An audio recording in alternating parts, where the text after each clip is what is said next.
भक्त के बस में हो जाते हैं।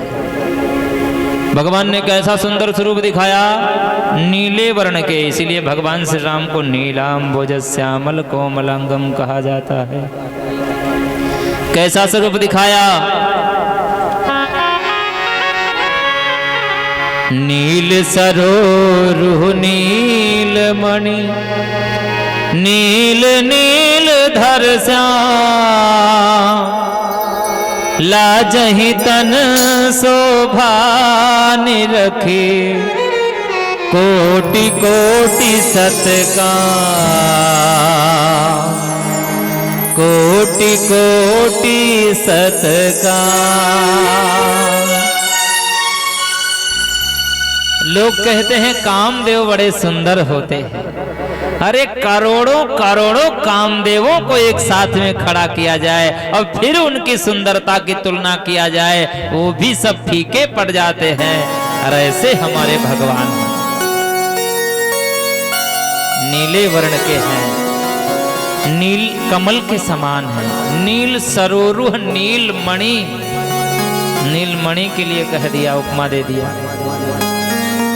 ऐसे सुंदर स्वरूप को देख करके आनंदित हो गए स्वयंभू मनु और शत्रुपा, और सोचने लगे महाराज अब हम क्या मांगे।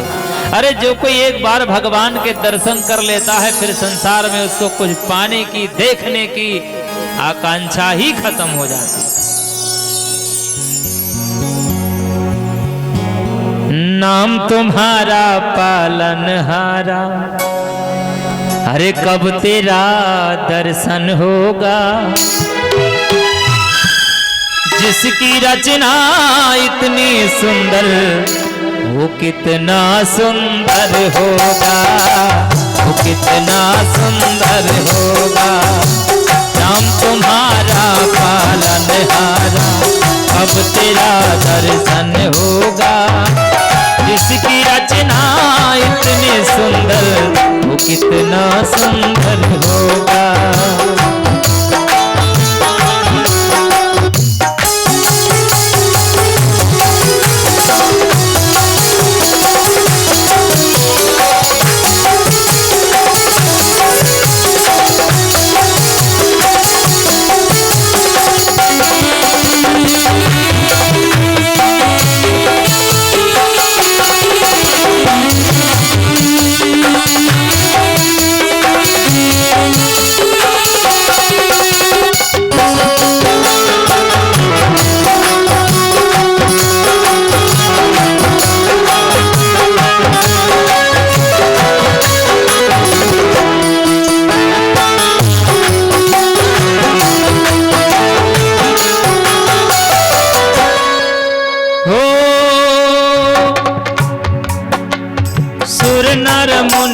जिन चरणों में निस दिन ध्यान लगाते हैं, जो भी उनकी शरण में आए मन वांछित फल पाते हैं।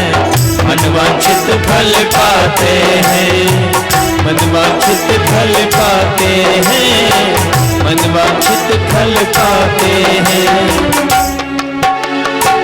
भाव से पार उतरने हेतु, भाव से पार उतरने हेतु हर सुमिरन करना होगा।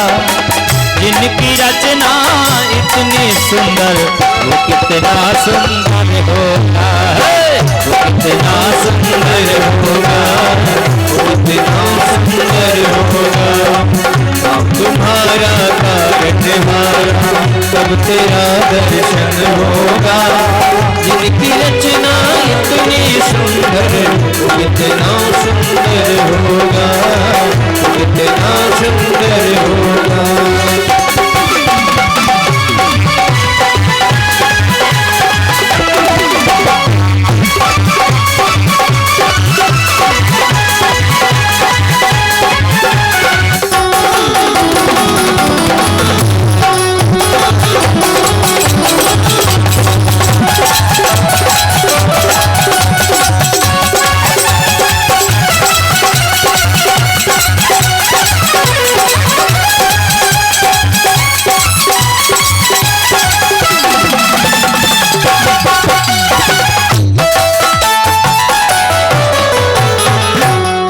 वृंदावन बिहारी लाल की जय हो।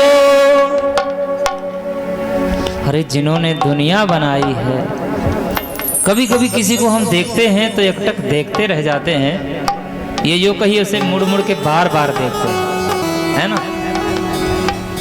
कुछ दृश्य ऐसा दिखाई पड़ जाता है, अरे ये प्राकृतिक दृश्य भी अगर है कभी कभी तो ऐसा दिखाई पड़ जाता है कि बार बार मुड़ मुड़ के उसको देखते हैं कि इतना सुंदर है। तो जितना सुंदर भगवान ने संसार बनाया है, वो बनाने वाले कितने सुंदर हैं। ऐसे सुंदर स्वरूप को देख करके स्वयंभू मनु और शत्रुपा धन्य हो गए। वरदान में कहा मांगो क्या चाहते हो, अब तो मांगो। तो कहा महाराज अब क्या मांगे, बस एक ही इच्छा है।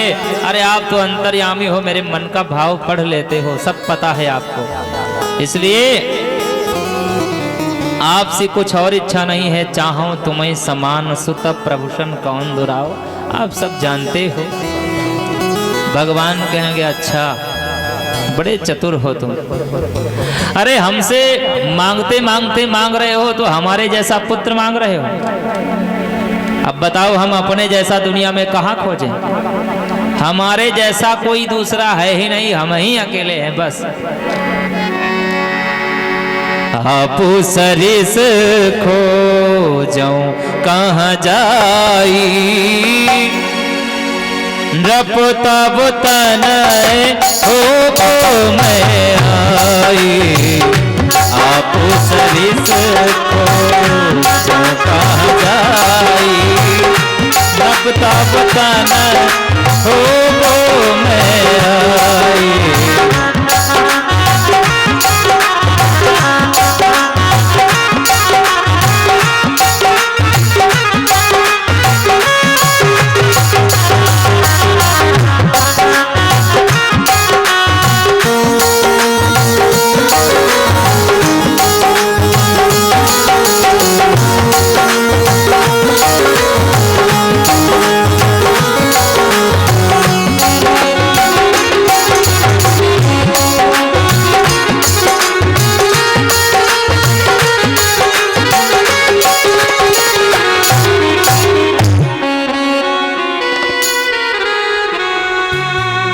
भगवान कहते हैं अरे मैं अपना जैसा कहाँ खोजूंगा, तुमने इतनी कठिन तपस्या किया है तो मैं ही तुम्हारे यहाँ तुम्हारा पुत्र बन करके आऊंगा।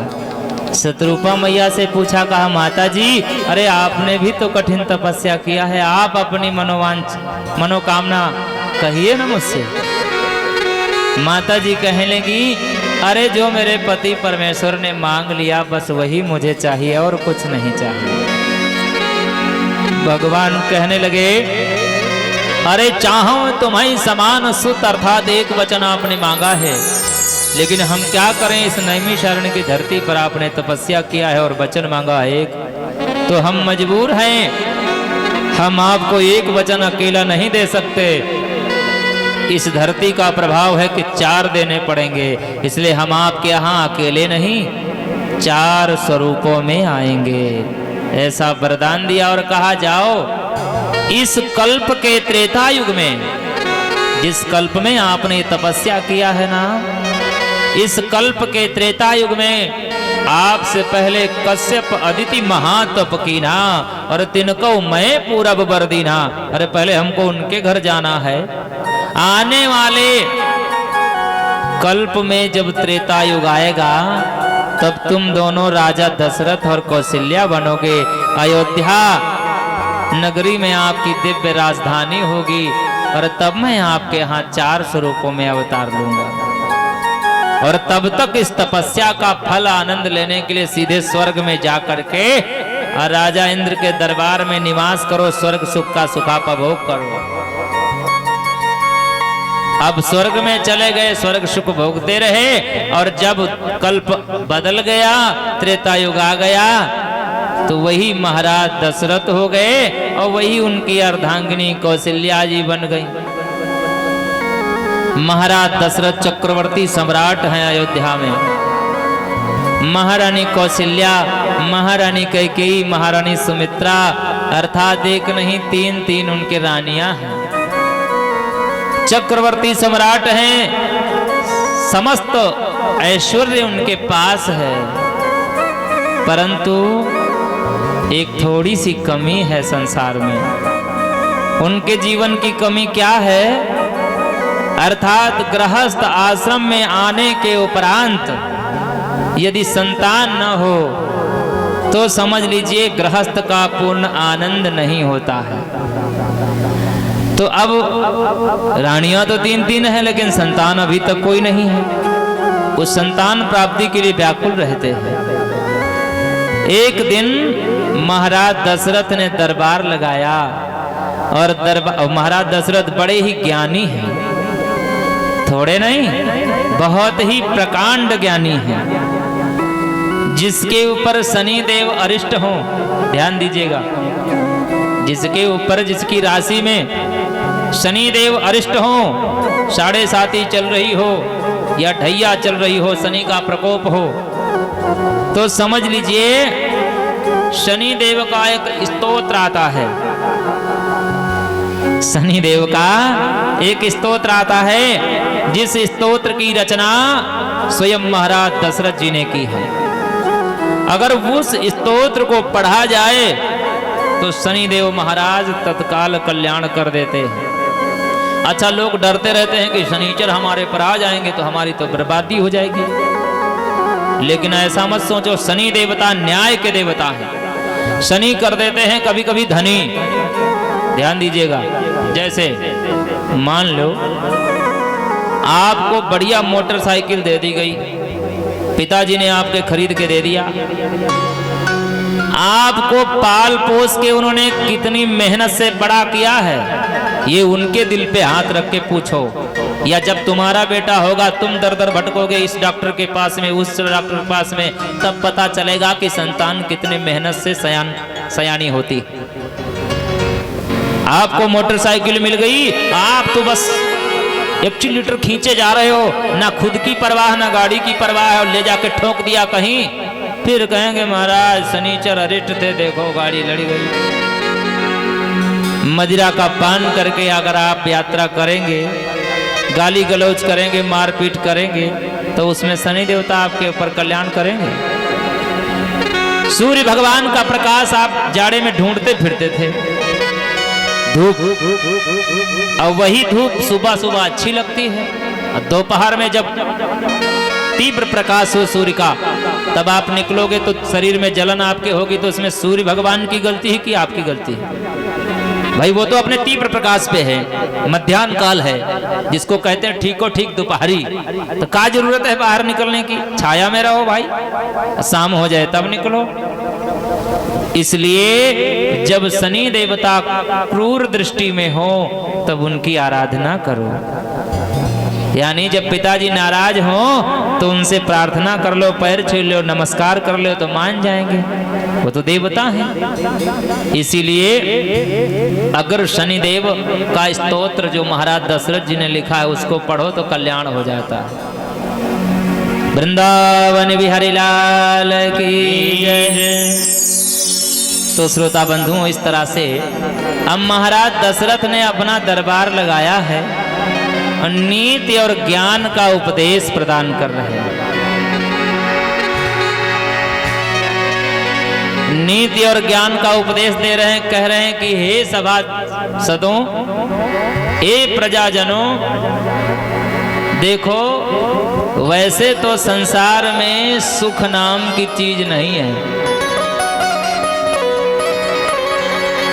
वैसे संसार में सुख नाम की चीज नहीं है तो क्या है? दुख ही दुख है। दुखालय कहते हैं इसको। ऐसा कौन है जो संसार में थोड़ा बहुत दुखी न हो? जो कोई दुखी न हो तो उनतनी हाथ उठावे। हाय दादा, सब जने दुखी। संसार हम सबसे सुखी हम हैं। अरे हाँ, और का बार बार कई बार हम बड़े दुखी हैं तो का हमारा कोई दुख बांट ले? जब तक जिंदगी है तब तक दुख और सुख लगे रहेंगे। अर्थात कोई तन दुखी, कोई मन दुखी, कोई निस दिन रहे उदास, और थोड़े थोड़े सब दुखी, सुखी राम के दास।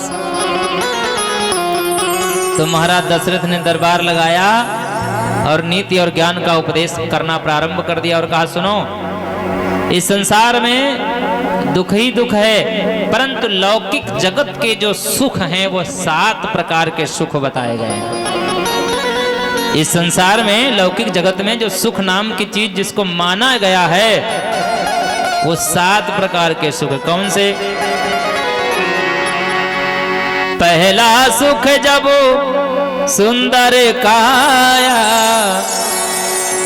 पहला सुख जब सुंदर काया, दूसरा सुख जब घर में माया, दूसरा सुख जब घर में माया।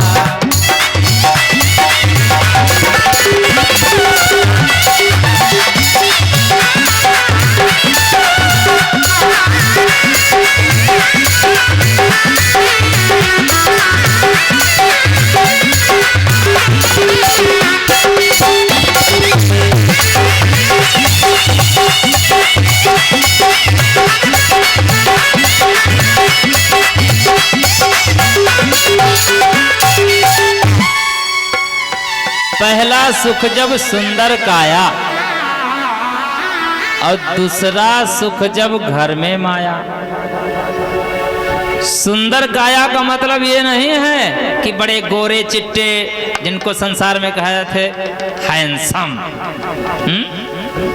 जैसे हमरे योगेंद्र भैया और हमरे इस विद्यालय के प्रधानाचार्य राम भैया बहुत हैंडसम हैं। एक तो राम है नाम उनका, और राम से बड़ा सुंदर संसार में कौनो नहीं, उनका नाम और राम है और तनी सुंदर हैं भी। और बचपन से हमारा इनका साथ है, जब से साथ हुआ है तब से दाढ़ी नहीं थी इनके तो बहुत सुंदर थे, अब दाढ़ी हो गई तो और सुंदर लगने लगे।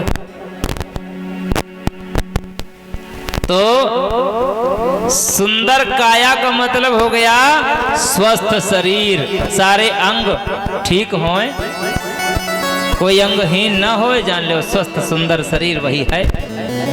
और घर में माया यानी धन पैसा अगर है तो।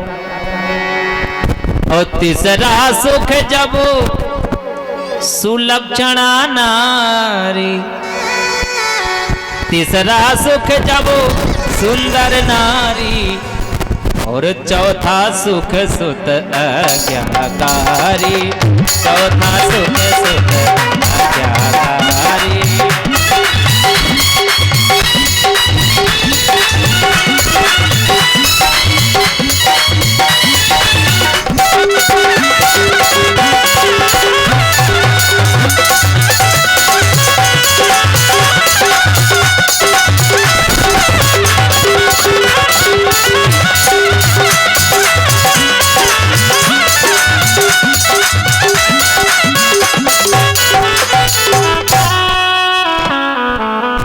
तीसरा सुख जब सुंदर नारी, और बहुत ज्यादा सुंदर नारी होगी तो वो जहर है तुम्हारे लिए। हाँ, शास्त्र कहता है बहुत ज्यादा सुंदर स्त्री नहीं होना चाहिए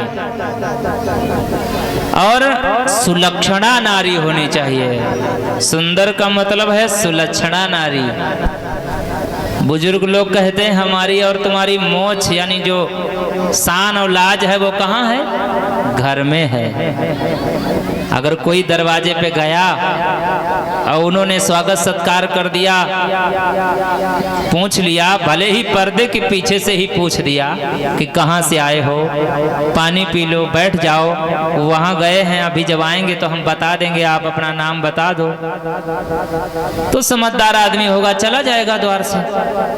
और जहाँ आप गए पूछे, और वही कहीं जहाँ गवाह हो तहाँ चले जाओ, पता नहीं कहाँ गवाह सवेरे से कुछ पता ठिकाना है वही का।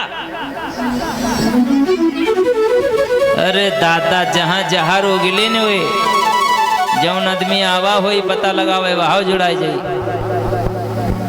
तो समझ लो शान कहाँ है। तीसरा सुख जब सुलक्षणा नारी, चौथा सुख सुत आज्ञाकारी।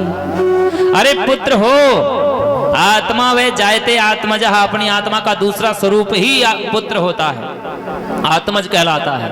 अब पुम नाम का नरक होता है जो उससे तारने में सहयोग करे, उसको पुत्र कहते हैं। तो पुत्र यदि हो और आज्ञाकारी हो तो समझ लीजिए जिंदगी का सबसे बड़ा सुख है आपके पास।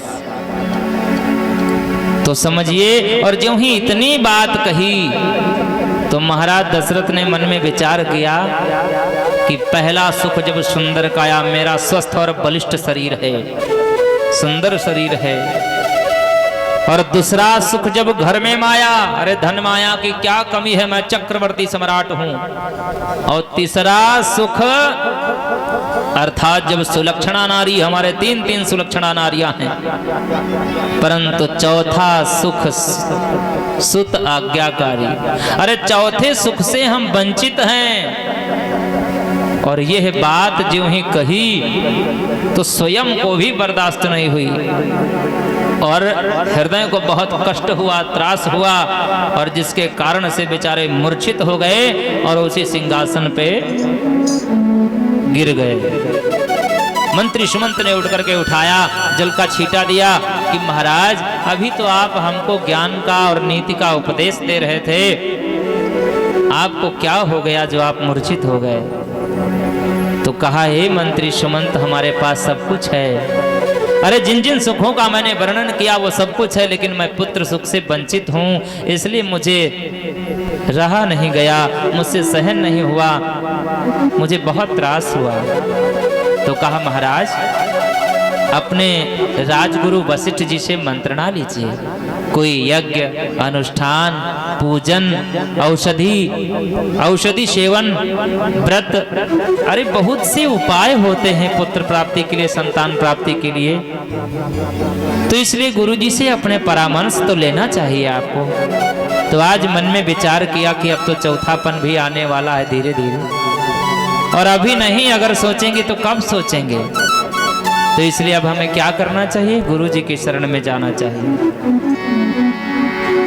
अब बहुत व्याकुल अवस्था में गुरु जी की शरण में जाने के लिए तैयार है।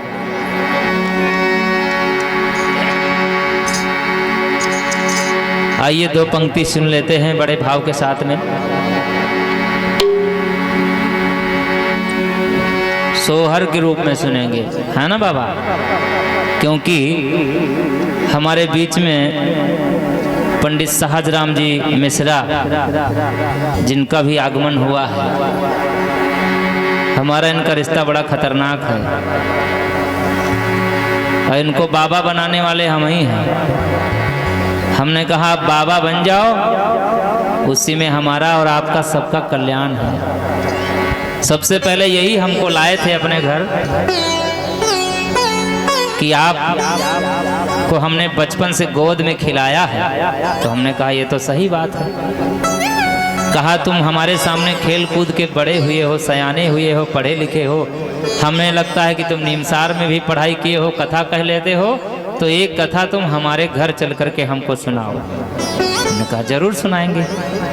तो ये हमको लाए, फिर कथा इन्होंने सुनी और फिर इनका